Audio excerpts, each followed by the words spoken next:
Welcome to the Sideline Buzz. My name is Lily Goodman, and I'm here with James Derrick. We are here with Khalid Cannon today. How are you doing today? Doing well. Thanks so much for having me. Absolutely. I gotta ask you. You're with the whole put me in thing. I gotta know where the roots are. You said that you spent years pushing part of yourself down, growing up in rural Alabama and growing up with an incarcerated parent. I gotta know. What did it look like for you growing up, and how did that shape into your understanding of yourself? I think there were just so many different things going on with my own personal identity as a child that there was a lot of, it's really hard to kind of dissect each and every little component of that. Absolutely. I think going from being like one of the only black people in a very, very rural town and then switching to having had this rural experience to like an inner city high school, and then along the way just like seeing everybody else kind of going through so many trials and tribulations.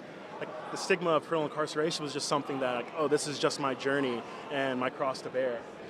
So I didn't really start addressing this until we started diving into Put Me In. And so I feel really blessed that we're able to have the opportunity to support kids across the country, but I'm also, like, selfishly, I've grown so much as an individual through this journey, like learning about myself and my own processing of my own childhood. Yeah, that's beautiful. Seriously, that's really beautiful. So with Put Me In, can you share a moment from your work with Put Me In that really spoke to you, that said, this is why I'm here, this is why I'm doing this is why this mission matters? Yeah, we've just got so many amazing athletes in our program, and like I could tell so many different stories. One that sticks out is we sat down with a couple brothers in our program last year, and they were telling us stories about what sports means to them, and they talk about how if it wasn't sports, that they'd be in the streets. And this is just a great opportunity where it's $1,000 a year to help a kid play sports and keep them out of any kind of other bad alternative. Where for these kids, it's an opportunity for them to get involved, for them to find someone that cares about them, and have this whole community that's coming and wrapping their arms around them. And so for these brothers, like seeing how they've grown year over year but being in the program, I'm just so proud of them and each and every other kid in our program. Oh, that's just so sweet. That's so heartwarming. Yeah, so I mean that's like part of the triumph of being what you're involved in. I mean, is there anything that you feel like you've kind of struggled with, or maybe weren't expecting when you first got into this that you've had to adapt to, and what have you learned from that? Yeah, so I mean, it was a huge jump. So before Put Me In, I was working in consulting and private equity, and you're used to just dealing with everything from a very professional lens, and it's very academic. And then shifting to working with people that coming from all different walks of life. I had to completely flip my professional lens, and so understanding how to go into a prison and speak to an individual and like share my story and also connect with them on a one-to-one basis, but also talk to a mom who just got off of work, and I'm calling her at 10 p.m. because that's the only time she can talk, and she's been driving a bus for 12 hours all day, and understanding where she's coming from, and then hopping on to speak to some of our donors who are running private equity and hedge funds, and you just got so many different levels of how you have to show up as a persona, that it's been really interesting for me to kind of figure out how I'm operating in all these different spaces. Yeah, that's super complex and intricate. Another thing that's super complex and intricate about you is that you double majored in chemistry and geology when you were at Yale. So how did you balance being a 3-year starter as a Bulldog on their team and being a double major in the sciences? It was very difficult. But one of the things that I think is so special about Ivy League sports is that they really emphasize the student part of the student athlete. And you see the NCAA today, and I don't know if that's fully true, but at a place like Yale, it's always going to be the case where you're treated just like any other athlete. But we still had such amazing resources. I can think back to all of these deans and professors and tutors who went above and beyond to make sure that I had everything that I needed, and make sure I was ready for this adjustment. Like going from a public school in Alabama to a place like Yale, where a lot of my classmates have been to prep schools for years, and they were ready for this environment. I felt it was a pretty big jump. But Absolutely. The support system that Yale athletics and academics both gave me was just invaluable and setting me up for success not only while I was at Yale, but for the rest of my life. Absolutely, yeah. Especially with an Ivy League school, that's pretty much guaranteed for you. Like, just the support resources, and with a private school, you kind of get more of that one-on-one with your professors, and the resources there. So, what was a moment? Can you illustrate a moment that a professor really made you feel, I'm really supposed to be in that field, like geology and chemistry, or in football if it was any of your coaches? Yeah, I think one of like the big things that sticks out to me is my dean at Yale. And at Yale, you've got deans and heads of each college, like your residential system, like think Harry Potter. Yeah. So my head of house, like my Professor McGonagall, her name was Mia Giannoni. Aw. And my freshman year, she like realized I was struggling a little bit, and she pulled me aside and she started meeting with me every other week to like manage my schedule and figure out how I'm balancing academics, athletics, and also a student job because you're not on full scholarship. So Oh, you're yeah. balancing all of this, and she helped me figure out how I could be successful in all three facets of life and figure out where to ask for help in the right areas. So having those support systems and checks and balances in place is so critical for students. Absolutely, I would agree.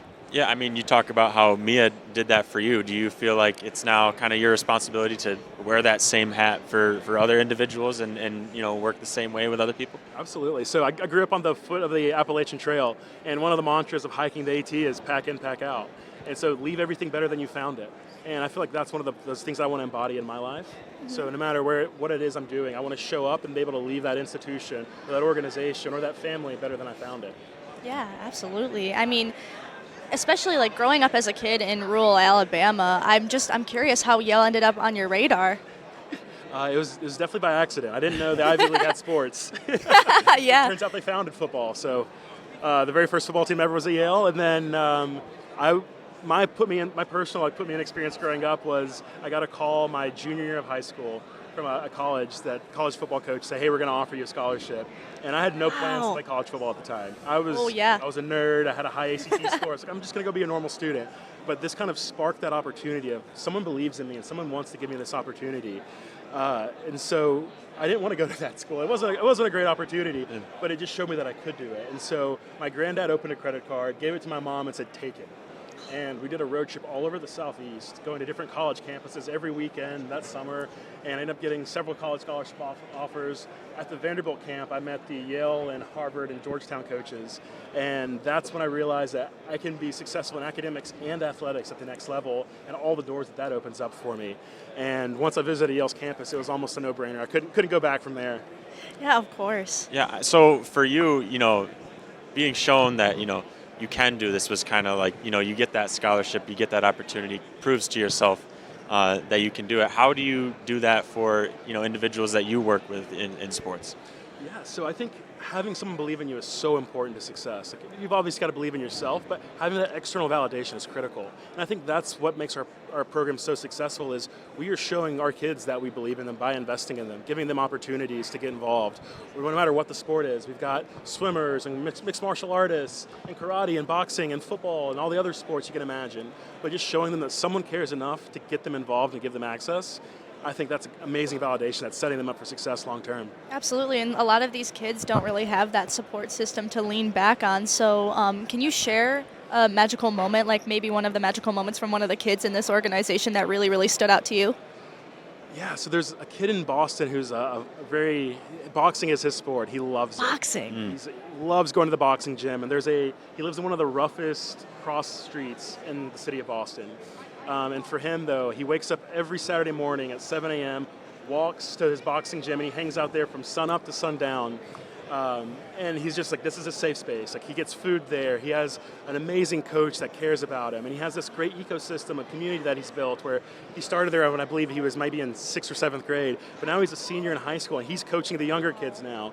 And seeing that community grow alongside of him and how much he's poured into it and how much it's poured into him, it's just so powerful where all of the trauma that's going on in his community, he's found his safe space. And I think that kind of access is so critical. Absolutely. Yeah, so I mean, can you build on that a little bit more? Like, how do you create those safe spaces for individuals? So we've got a very, very removed model where we're all about just removing the barriers of access. So we give them the funding to access sports. So we give them $1,000 a year that goes towards registration fees, equipment, and travel. Our thesis is that there's already thousands of leagues and coaches and programs across the country that kids can get involved with and that will change their life. But they just don't have the funding to get there. And so if we can give them access, their parents and themselves, they're going to find the right fit for them. They're going to find their people that are going to wrap their arms around them and support them. It's really beautiful and homey. A lot of kids really don't have that, and that's what makes that story so moving, especially in rural areas or even in densely populated areas as well. So I guess with all that you experienced, hearing all of these stories, all that you've experienced in the business aspect of running this organization, what advice do you have that is universal for every single kid in a situation like this? That you're not alone. There's 2.7 million kids across the country dealing with this, like I said, and oftentimes everyone's stuffing it down like I did. And to know that there's other people going through those similar situations just like you, I think it's so powerful. So knowing that you feel seen and feel respected and accepted, I think that's what kids need to know. And they can, once they feel that they can accept themselves and others are going to accept them for being themselves, then they're going to start being able to take some of those steps to be successful and find their true special space. Yeah, absolutely. Is this the same advice that you would give your younger self, or would you give your younger self a different tailored version of that? I think I would have definitely leaned into it more. Like finding who I was and navigating that path at Yale, I think definitely would have opened me up to some really interesting opportunities and conversations, and exploring that at an earlier age. I think that would have been really special. Yeah. I don't have anything else. No, it's been wonderful talking to you. I do have to ask you a question though. So you did shift your focus a little bit from football to rugby. Can you illustrate like how that happened? Yeah, so rugby is, I think, it's a sport that I'd never heard of until I went to Yale. Yeah. And it's such a sport that's built on community and camaraderie, which most sports are, but I think rugby's special in that way as well. Where I used to live in Austin, Texas, and I was just at a restaurant, and all of a sudden I'm surrounded by like 6 or 7 guys, and I'm like, I don't want any problems. I don't know what's going on here. And they're like, no, we want you to come play with us. You're a big guy. Come join our team. And I don't know, like my contact days are over. And they finally convinced me, and I tried it. I went to one practice and fell in love. That was about 6 years ago now, and I've had just such like a reawakening of myself as an athlete through that experience, where I got to play one professional season with the Austin Eagle Gronies and the MLR. I've traveled across the country playing, and I met so many new friends and had so many cool opportunities just by chasing sports. And it's one of those concepts that I'm thinking back on is community is lifelong, and community through sports Absolutely. is so special, where you never have to leave that. And there's so many people today that find their community through like gyms and like other exercise classes. And I found my community through rugby, and I think it's something I cherish. You have communities everywhere with your organization, with football, with Yale, with rugby, you have this connection with these kids. It's incredible. I guess also shifting back to rugby again. What's the most shocking difference between football and rugby that was a real in-your-face, loud, whoa, this is so much different? Yeah. There's so many rule nuances, but I think the biggest like wake-up call for me was like the different types of shape you needed to be in. Mm-hmm. For football, it was all about being explosive for 3 seconds. Like I've got to hit this guy in front of me, block for 3 to 4 seconds for my quarterback or my running back, and then I got to ease off and do a break. Rugby's 80 minutes nonstop, and so I had to completely reshift how I was working out and approaching things.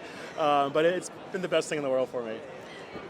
Well, I mean, one last thing for me, like, what is it about sports in general, regardless, that makes it so easy to build a community? Because I even think back, when I played sports in high school, like I still talk to my teammates that, I may have not even talked to them that much in school or whatever, but, being on a team together, that builds that camaraderie. What is it about sports, you think? It's a great equalizer, where it doesn't matter where you come from or who you are. Like when you're on a court or on a field, you're all playing by the same set of rules, and you've got a chance to really prove who you are, and like you can control your effort. And as long as you control that piece, then you can be just like everyone else. You're all playing the same thing for the same goal, and I think that universal language aspect of it is really special. Well, thank you so much for joining us. I really appreciate it. We really appreciate it. Stay tuned for more on the Sideline Buzz on WSBU 88.3 The Buzz.